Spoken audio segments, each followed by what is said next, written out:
Welcome back to Conversations That Awaken by Joe Bandra. If you've been with us since episode 1, thank you for taking this journey with us. Over the first 10 episodes, we've questioned many of the assumptions most of us inherited without ever examining them. We've explored the nature of reality, the illusion of separation, the origins of belief, the question of God, the self-organizing universe, the fact of being, the limits of language, and the stories we tell ourselves about who we are. You may have noticed that we've returned to some of the same ideas more than once. That wasn't by accident. Some truths cannot be understood by hearing them only once. They must be approached from different angles, examined through different lenses, and reflected upon until they become your own direct insight. Repetition is not about convincing you, it is about inviting you to observe more deeply. Our purpose has never been to give you another belief system. It has always been to encourage you to examine, question, investigate, and ultimately understand for yourself.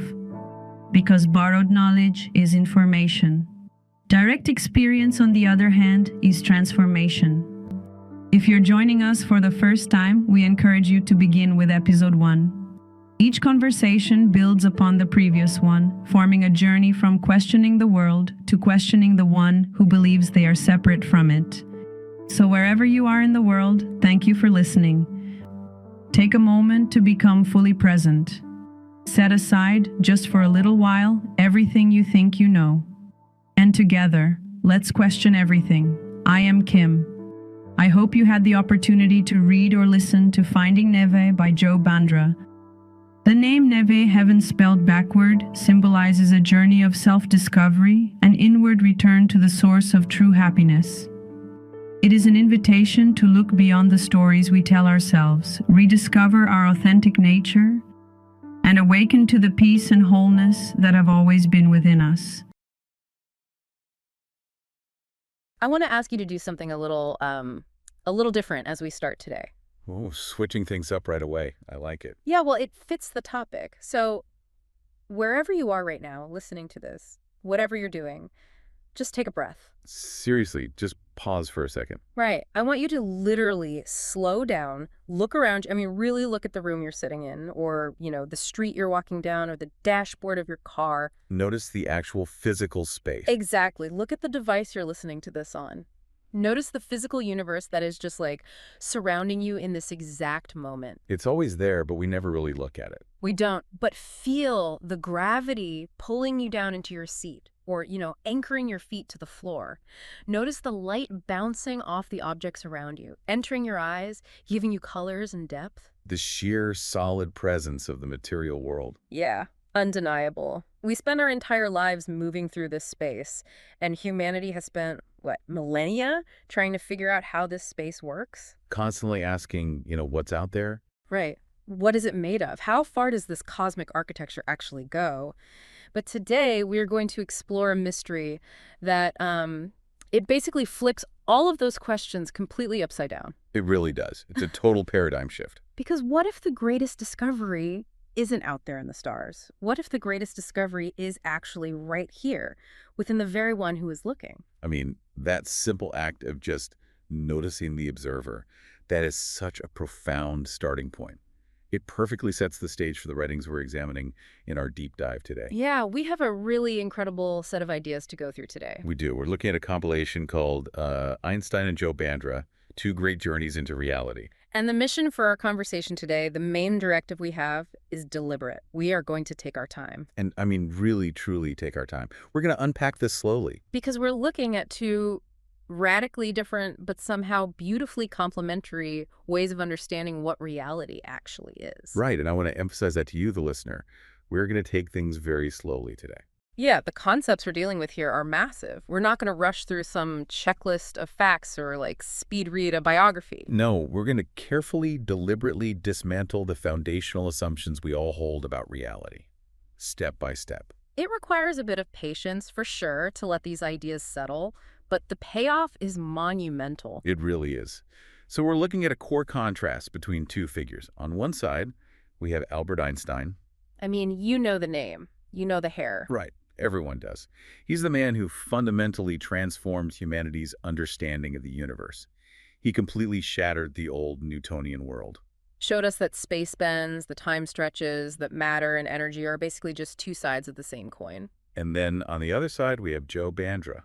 Right, and Bandra is, well, he's a modern explorer of human consciousness, and his journey begins almost exactly at the border where Einstein's physics stops. And it is absolutely crucial to establish right away, we are not setting up a competition here. No, not at all. This isn't a debate where one paradigm is right and the other is wrong. Exactly. Think of these as two entirely different windows looking out onto existence. One window looks out onto the universe and studies the cosmos itself. And the other window turns backward. It looks inward, and it studies the one experiencing the cosmos. Yeah, neither invalidates the other. They're just parallel tracks, attempting to converge on the truth of what's actually happening here. So if we're going to understand how these windows differ, we really need to start by looking at how we currently define and measure reality in the modern world. And that foundation, it's built entirely on science. Right. Our modern civilization runs on the assumption that reality is something you can measure, quantify, and predict. That's the bedrock. Which brings us right to Einstein and his outward gaze. Einstein's foundational premise, which is really the premise of all classical science, is that reality exists entirely independently of the observer. The universe is just out there. Right. It's doing its thing, whether you're looking at it, whether you're asleep, or whether you even exist at all. And science's job is simply to discover the objective laws governing that universe. Exactly. He approached the universe with this unshakable conviction that matter, energy, space, and time are objective realities. They aren't figments of imagination. You can measure them with extreme precision. And he believed the universe is fundamentally understandable, primarily because mathematics perfectly mirrors nature. Yeah, Einstein's driving question, like the engine burning behind all of his thought experiments and equations, it was beautifully simple at its core. Which was, how does the universe work? Right. Not why there is a universe. He was asking how the cogs and wheels of the machine actually turn. And when he asked how, he ended up completely rewriting the manual for the machine. He really did. And I want to slow down here and actually look at what Einstein did, because it's so easy to just throw out words like relativity without grasping the sheer mechanical genius of it. Oh, for sure. Because before Einstein, Isaac Newton's universe was basically a rigid stage. Space was just an empty box, and time was a universal clock ticking at the exact same rate for everyone, everywhere. But then Einstein comes along, this young patent clerk, and he imagines what it would be like to ride alongside a beam of light. Which is such a wild thought experiment. It is. And he realizes that the speed of light is the absolute speed limit of the universe. It never changes. Which creates a massive logical problem. Right, because if the speed of light is always constant, regardless of how fast you are moving toward or away from it, something else in the universe has to give. The rigid stage basically has to break. Exactly. And what breaks is time and space. Like, that is the mind-bending part to me. To keep the speed of light constant, time itself has to slow down for the person moving faster. And space itself has to contract. He showed us that gravity wasn't just some invisible magnetic tether pulling planets together. Gravity is actual geometry. Right. It's the bending of the fabric of space and time. It's like, think of tossing a heavy bowling ball onto a trampoline. That's a great analogy. The fabric dips and curves around the ball. Yeah, and if you roll a marble across that trampoline, it's going to circle the bowling ball. Not because the bowling ball is pulling it like a magnet. But because the marble is just following the curve of the fabric. Exactly. The Earth orbits the sun because the sun's massive weight is warping the space-time around it. So Einstein asked how, and he mapped the physical universe using pure, elegant mathematics in a way no human being had ever done before. He mapped the macro reality. But here is where we hit that pivot into Joe Bandra's inward shift. And we need to be very clear about this. Bandra is not anti-science. No, not at all. The writings we're examining make it explicitly clear that science is indispensable.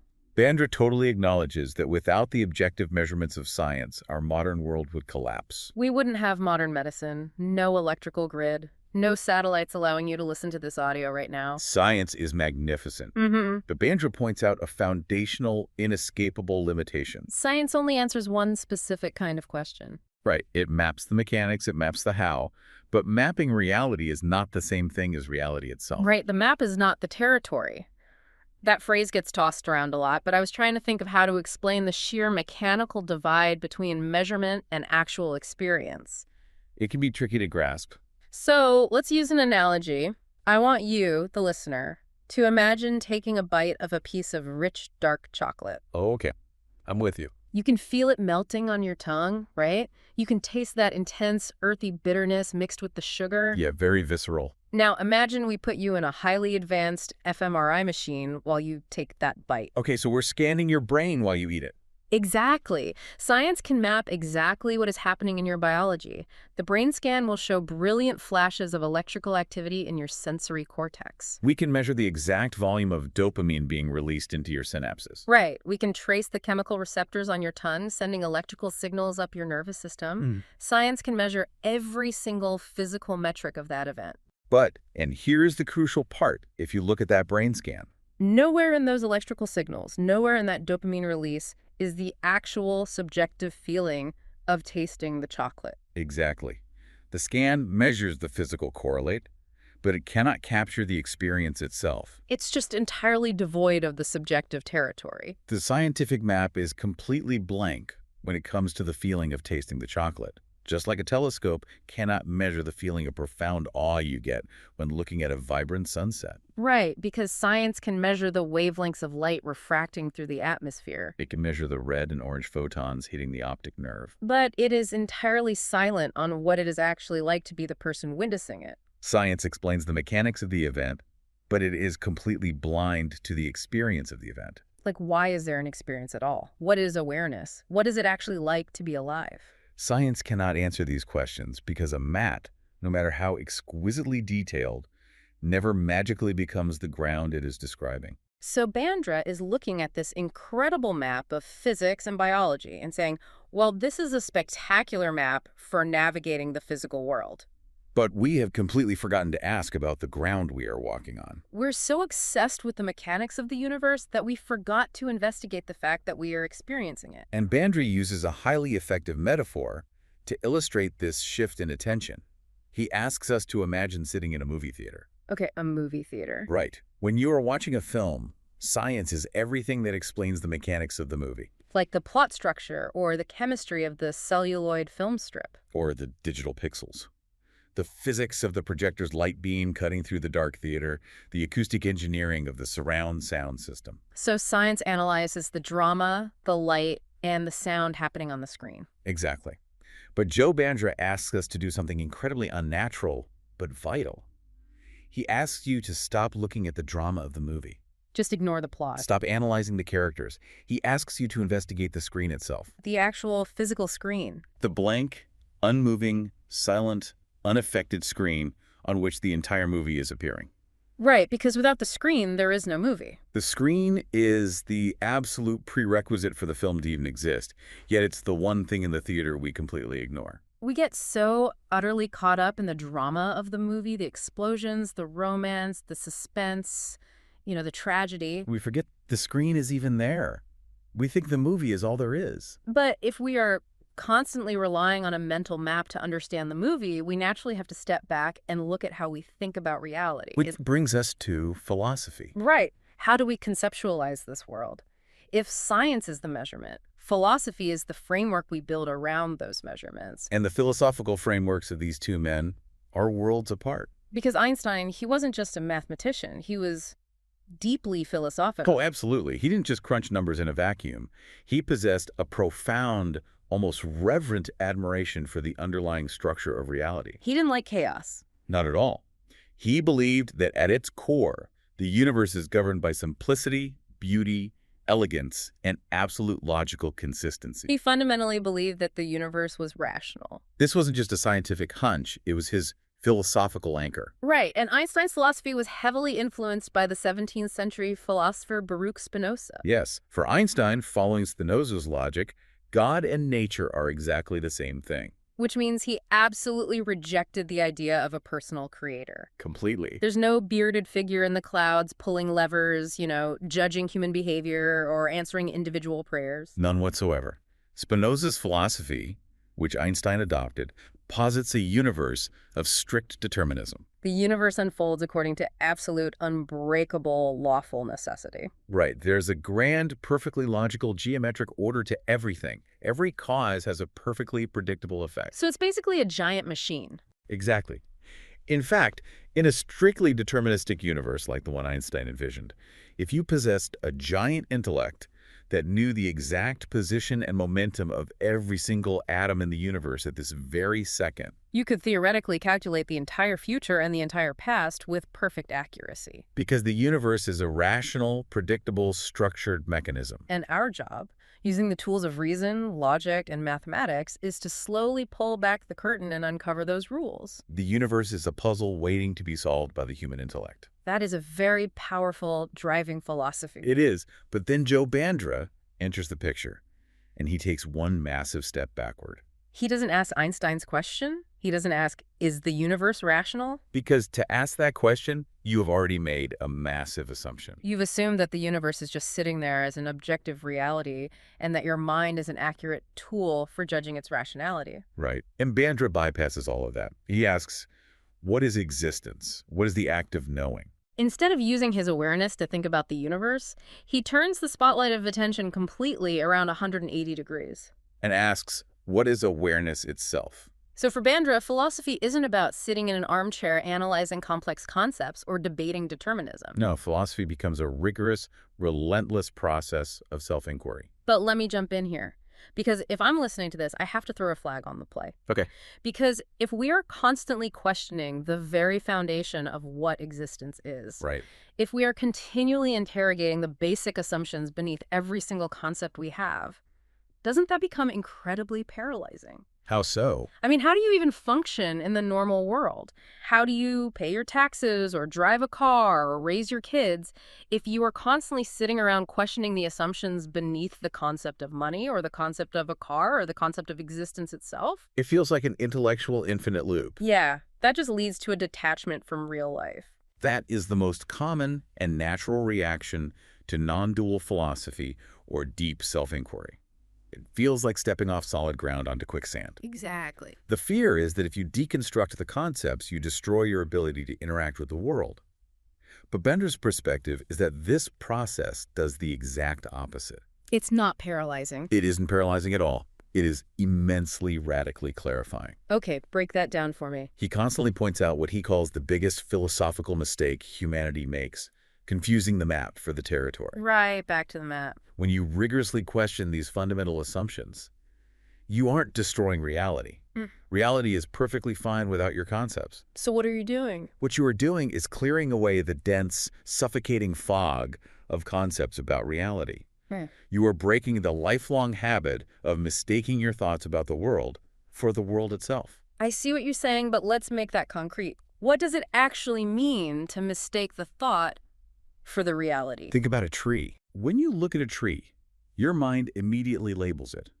Oak tree. It's green, it's tall, it needs water, it's blocking my view. Right, my brain just starts throwing data at me. Your mind instantly overlays a dozen concepts onto the raw visual data.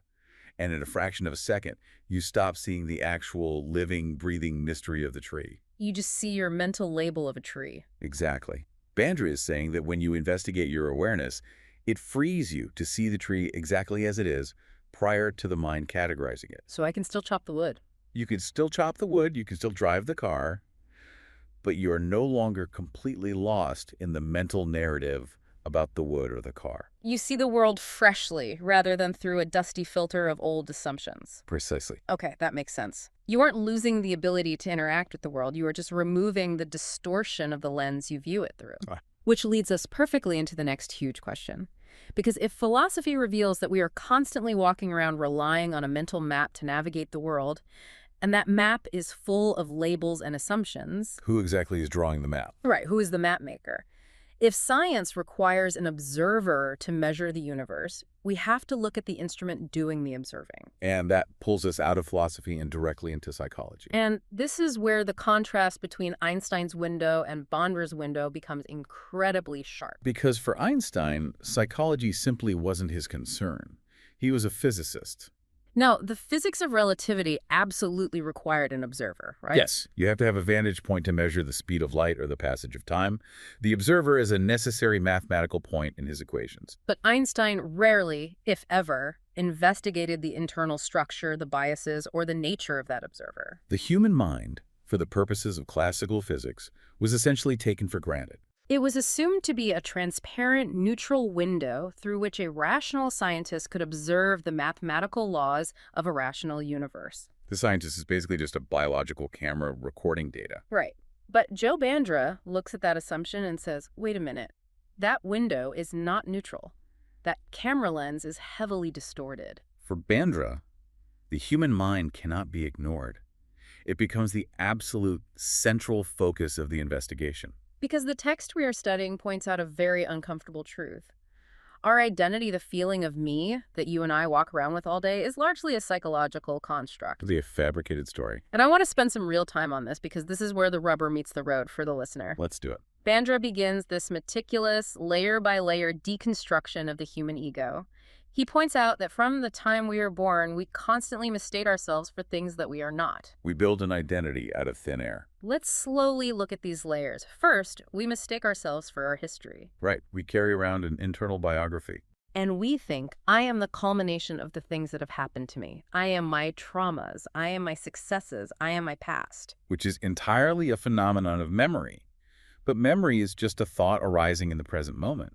Yet we take those thoughts and glue them together to create a solid sense of self. Furthermore, we mistake ourselves for our beliefs. We attach our identity to our political stances, our philosophical opinions, our moral judgments. We say, I'm a conservative or I'm a progressive, and if someone attacks that belief, our body reacts with adrenaline as if our physical survival is being threatened. Because the ego believes it is the belief. Yes. We mistake ourselves for our arbitrary labels. We define ourselves by our nationality, claiming pride in the random geographical coordinates where we happen to be born. We define ourselves by our religion. We define ourselves heavily by our profession. Like if you go to a party and someone asks, who are you?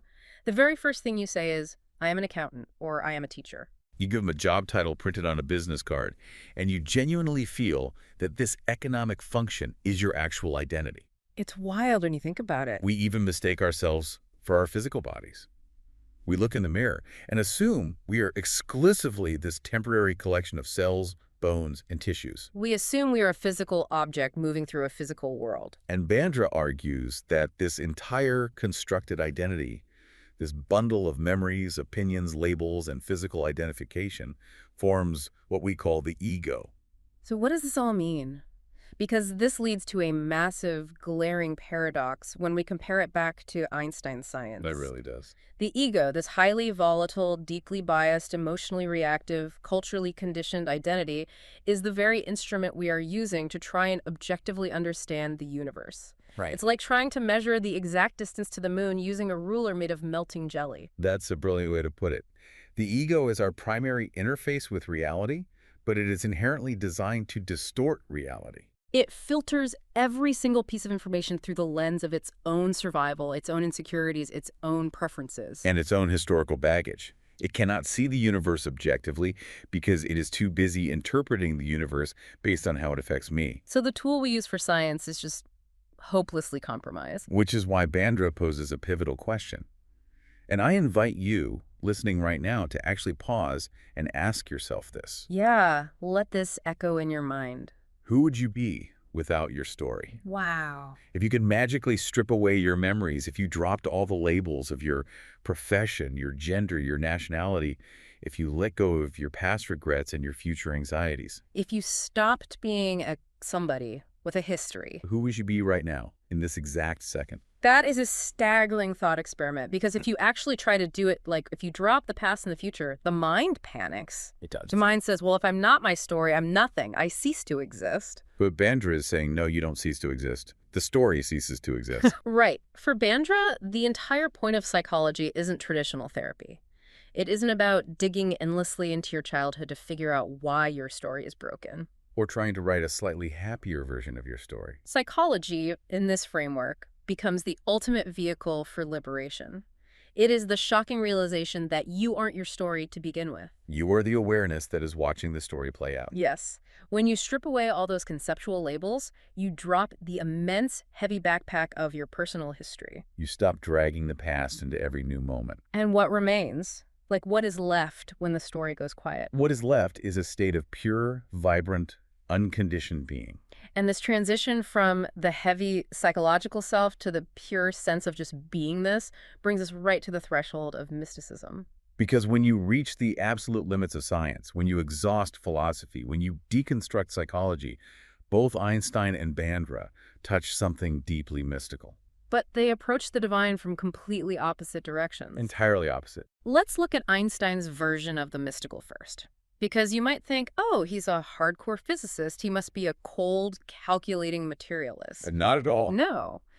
As we touched on with Spinoza, Einstein rejected the traditional religious idea of a personal God, but he was filled with what he explicitly called a cosmic religious feeling. He stood in absolute awe before the elegance of nature. When he looked at the mathematics of the cosmos, he felt a profound reverence. For him, the sheer, staggering mystery of existence was the ultimate inspiration. The awe was the fuel for his science. He wasn't trying to disprove the divine. He was trying to read its blueprints. There is a quote from Einstein in our source text that I think perfectly captures this. I want to read it slowly because it's incredibly poetic coming from a physicist. Yeah, please do. He wrote, "The most beautiful thing we can experience is the mysterious. It is the source of all true art and science. He to whom this emotion is a stranger, who can no longer pause to wonder and stand wrapped in awe, is as good as dead his eyes are closed." I mean, think about that. This is the man doing the most complex mathematical calculations on the planet. Unlocking the secrets of atomic energy and space-time. And his ultimate driving force is the beauty of the unknown. For Einstein, the divine wasn't a bearded man in the sky. The divine was the breathtaking, flawless, terrifyingly beautiful order of the universe itself. It is a beautiful sentiment. Yeah. And it really represents the absolute pinnacle of what the outward-looking window can achieve. It leads to profound awe. But Joe Andrew, while deeply appreciating Einstein's reverence, he asks a probing, disruptive question. He asks, why stop at the laws? Right. Why stop at marveling at the geometric rules that govern the galaxies? Why not take the final step and investigate the very awareness in which those galaxies and those laws are appearing? What Bandra does is fundamentally shift the definition of mysticism. He shifts it from a system of awe and belief into a state of direct, immediate experience. He's saying the divine isn't just the cosmic rulebook. The divine isn't just the fact that gravity works perfectly or that light has a speed limit. The divine is the living, breathing, immediate awareness in which that entire existence is known. If God is anywhere, it isn't an abstract concept sitting light years away in a nebula that you worship from afar. It is the very consciousness looking out of your eyes right now. It is a crucial distinction. For Einstein, the mystery is out there.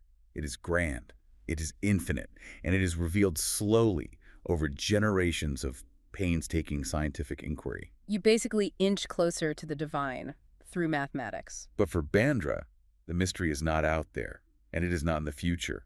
The mystery is right here. It is beating in your chest. It is hearing the sound of my voice. It is knowing the room you were sitting in during this exact fleeting fraction of a second. The living awareness is the ultimate mystical experience. It requires zero mathematics to access. It only requires you to notice that you are aware. Okay, I want you to really focus right now. Think about everything we've just built up. Yeah, let's recap this because we're heading into deep waters. Science maps the physical world. Philosophy questions the assumptions of that map. Psychology realizes the map maker is a fabricated ego. And mysticism drops the ego and realizes the pure awareness beneath it. All of this has been building to the deepest, most fundamental divergence in this entire exploration. We are entering the realm of metaphysics. This is the crux of the whole conversation. This is where the path splits completely, and it might just break your brain a little bit if you really let it in. Let's start with the baseline Einstein's metaphysics. Okay. For Einstein, and for the entire classical scientific paradigm that we all grew up learning in school, reality is fundamentally physical. It is made of matter and energy. It is objective. Even though his theories prove that time and space are relative to the observer, meaning time can slow down and space can compress depending on your velocity, those things remain objectively real phenomena occurring out there in a physical void. Right. It's the classic philosophical question. If a tree falls in a forest and no one is around to hear it, does it make a sound? And the classical Einsteinian view says yes, of course it does. It creates objective physical sound waves vibrating through the air molecules, whether a biological ear is there to translate them into the experience of sound or not. The physical universe is primary. In that model, consciousness, the fact that you and I are self-aware, is basically just a weird biological accident. It's a byproduct of complex brain chemistry that evolved over billions of years. Consciousness is an afterthought. It happened inside the physical universe. The universe birthed consciousness. That is the standard model. But then Joe Bandra initiates what we can only describe as the big flip. Here's where it gets really interesting. He takes the entire arrow of human investigation and reverses it. Instead of accepting the premise that I, as a conscious being, exist inside a vast physical universe, Bandra asks a question that shatters the paradigm. He asks, is it possible that the entire physical universe appears inside awareness? I want to stop here and let that sink in. Here's where the perspective radically shifts. Think about it practically. Look around the room again. Everything you know, every single thing you have ever experienced in your entire life, where does it actually happen? The space of the room, the passing of time, the solid matter of your chair, your thoughts about this conversation, Your memories of yesterday, your emotions. the scientific concept of the universe itself. Every single one of these things only ever appears within your awareness. You have never, ever experienced anything. No object, no atom, no galaxy outside of your own awareness. It is an undeniable empirical fact, yet it is the most systematically ignored fact in human history. We blindly assume that awareness is a tiny, fragile phenomena occurring inside a 3-pound brain, which is inside a body, which is on a planet, which is inside a vast physical universe. But our direct lived experience is the exact opposite. The vast physical universe, the planet, the body, and the brain are all phenomena occurring inside the boundless, invisible field of awareness. I want to use an analogy to try and explain how this could even be possible, because our brains just scream that the physical world is out there. Please do. Analogies help a lot here. Think about what happens when you go to sleep and have a vivid dream. Let's say you dream that you are walking through a massive, sprawling city. Okay, a dream city. In the dream, that city feels entirely physical. You can touch the concrete buildings, you can feel the wind, you can see miles down the street. Space feels infinite. The matter feels solid, time seems to be passing. If you were a scientist inside the dream, you could measure the gravity of that dream city. But then you wake up. And when you wake up, you realize a stunning truth. That entire massive physical city, all the space, all the time, all the concrete, it didn't exist out there. The entire city and the very space it occupied was generated completely within your consciousness. The space of the city was made of consciousness. Bandra is suggesting that the waking world operates on the exact same metaphysical principle. That analogy bridges the gap perfectly. The dream city feels external until you wake up and realize it was entirely internal. Bandra is suggesting that the waking universe, the galaxies, the atoms, the laws of physics, is a projection appearing within the infinite space of universal awareness. Let's summarize this metaphysical divergence because it is the core of their two journeys. Einstein begins with matter. Joe Bandra begins with being. Einstein starts with objects that allowed to be measured. Joe starts with the subject, the sheer awareness that makes measurement possible. Einstein's goal is to explain existence, to map its mechanics. And Joe's goal is to investigate the sheer, miraculous fact of existing at all. It is completely mind-bending. Really is. But, as thrilling and mind-expanding as these metaphysical acrobatics are, I can easily hear the listener pushing back right now. What are they saying? The listener's probably thinking, okay, this is a fascinating philosophical puzzle. It's fun to think about whether the universe is a physical box or a projection of consciousness. But how does this actually impact my daily life? How do we ground this? Yeah, exactly.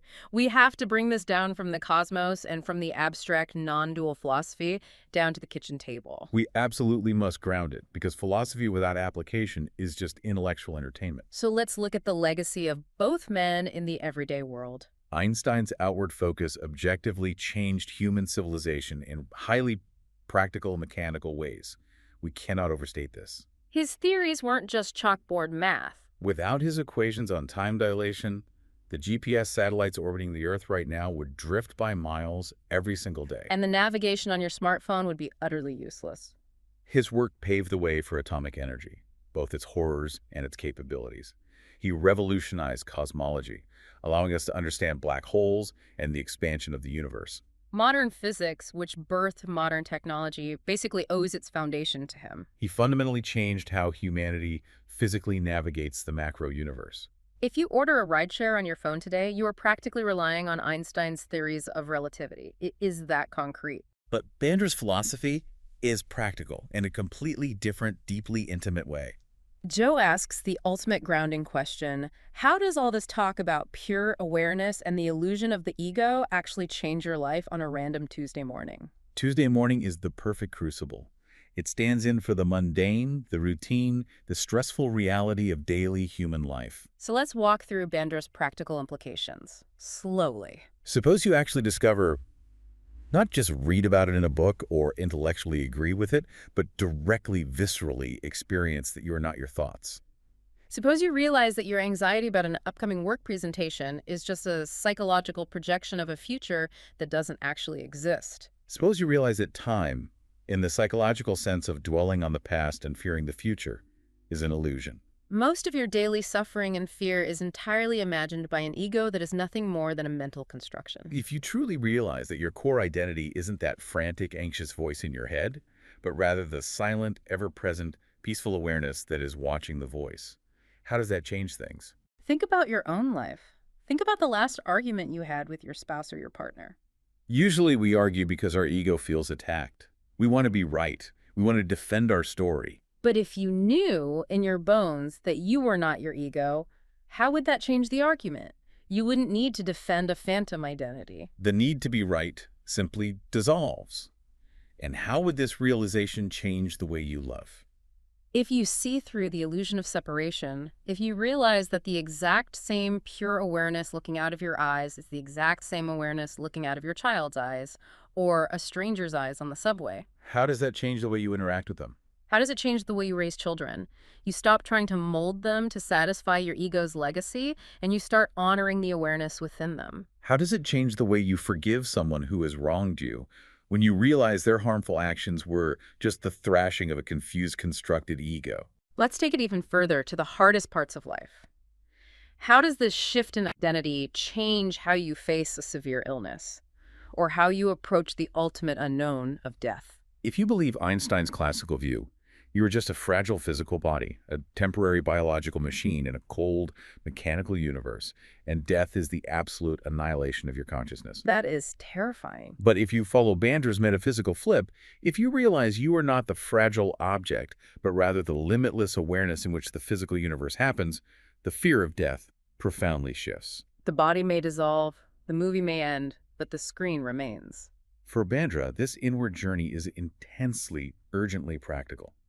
It is vital to state that this philosophy is not an escape from life. It's not about sitting in a cave, detaching your emotions, and ignoring the suffering of the world. It is the exact opposite. It is about an absolute, fearless, open-hearted immersion into life. When you realize the true nature of your awareness, you naturally live with less fear because the fragile, defensible ego isn't steering the ship anymore. You live with less judgment because you recognize the same fundamental essence in everyone you meet. The artificial boundaries of separation collapse. And what fills the massive space left behind when the fear, the anxiety, and the judgment collapse? The text is explicit here. What arises naturally is more curiosity, More absolute presence in the current moment. more profound compassion for the suffering of others who are still trapped in their stories. It sounds like a remarkably better way to spend a Tuesday morning, if you ask me. Indeed, it brings a quality of deep, unshakable peace and vibrant, joyful engagement to the most ordinary, mundane moments of human existence. Which brings us to the final summation of our journey today. As we prepare to wrap up this incredibly deep dive, I want to recount the fundamental difference between these two profound windows into reality one last time, just to really cement it. Einstein looked outward. He asked how the machinery of reality works. He measured the vastness of the cosmos, he bent space and time with his mind, and he put his absolute trust in the elegance of mathematics to reveal the truth of the universe. Joe Bandra looks inward. He asks what reality is before a single thought comes along to describe it. He turns away from the measurement and investigates the measurer. He puts his absolute trust not in equations, but in the undeniable, direct experience of awareness itself. Einstein gave us the universe in all its staggering relativistic complexity. He changed the history of science forever. And Joe Bandra attempts a different kind of unification. He attempts to unite the objective tools of science, the inquiries of philosophy, the deconstructions of psychology, the direct experience of mysticism, the profound reversals of metaphysics, and the gritty, beautiful reality of everyday living into a single, unified investigation of what it means to exist. I want to read the closing reflection from the essays we've been studying today because it summarizes the gravity of this perfectly. It's a fantastic quote. It says, Albert Einstein changed the way humanity looks at the universe. Joe Bandra asks whether the next great revolution is not another physical discovery about galaxies, quantum fields, or black holes, but a discovery about the one reading these very words. Before every mathematical equation, before every space telescope, before every philosophical treatise, before every single thought you have ever had about reality, there is one absolute, undeniable fact. You are aware. Perhaps the greatest mystery humanity faces is not the physical universe itself. Perhaps the greatest mystery is the silent awareness in which the entire universe appears. And perhaps the next great frontier of exploration will not be conquered by building a larger telescope to look further out into the dark, but by turning the lens around and looking directly at the one who is looking. We have covered a truly tremendous amount of ground today, and I want to leave you with a final lingering thought. This is something that wasn't explicitly stated in the text, but it builds right off the foundation we've just spent this time laying down. I love this part. If what Bandra says is true, unconditioned screen on which this entire physical movie of existence is playing out. Then perhaps tonight, when you walk outside and look up at the sheer majesty of the night sky, And you feel that profound Einsteinian sense of awe, maybe that isn't just you, a tiny, insignificant human looking up at the massive, distant universe. perhaps that is the universe using your eyes to finally look back at itself. A truly beautiful perspective to carry with us. Thank you so much for joining us on this slow, deliberate journey into the deepest nature of reality. Keep questioning, keep looking, and we will see you on the next. Thank you for listening. If you enjoyed this episode, please hit the like button, subscribe to the channel, and share it with someone who might benefit from the conversation. Your support helps us continue exploring the deepest questions of life, consciousness, and reality. I am Julia Carter, and it is my honor to introduce Joe Bandra, author, philosopher, speaker, healthcare technology pioneer, and lifelong explorer of life's questions. Through his writing, Joe bridges science, philosophy, psychology, spirituality, and direct experience in a search for truth. His first book, Finding Nevaeh, is a transformative journey of self-discovery and the search for lasting happiness. His second book, Body, Mind, and Machine, chronicles his remarkable career and the evolution of healthcare technology. His next book, The Nature of Reality, explores consciousness, existence, and the mysteries at the heart of human experience. Joe's work invites us to look beyond what we think we know and awaken to a deeper understanding of ourselves and the universe we inhabit. Life often feels like an endless list of tasks, constant noise and distractions, pulling us in every direction. We're all searching for happiness, but what if we've been looking in the wrong places all along? This was Nevaeh's journey. Lost in the noise, she felt cut off from the peace and happiness she longed for, until she met Joe Bandra, an unconventional, insightful philosopher with a different perspective. Jay, as he is simply known, didn't hand her a map. He gave her something far more valuable, a compass, a way to turn inward, navigate her own thoughts, and uncover the clarity hidden beneath the chaos. Readers around the world have been touched and inspired by Finding Nevaeh. Your journey to inner peace begins now. Get your copy of Finding Nevaeh, available on Amazon and at findingnevaeh.org, or listen to the audiobook on Audible, Spotify, Apple, and other platforms.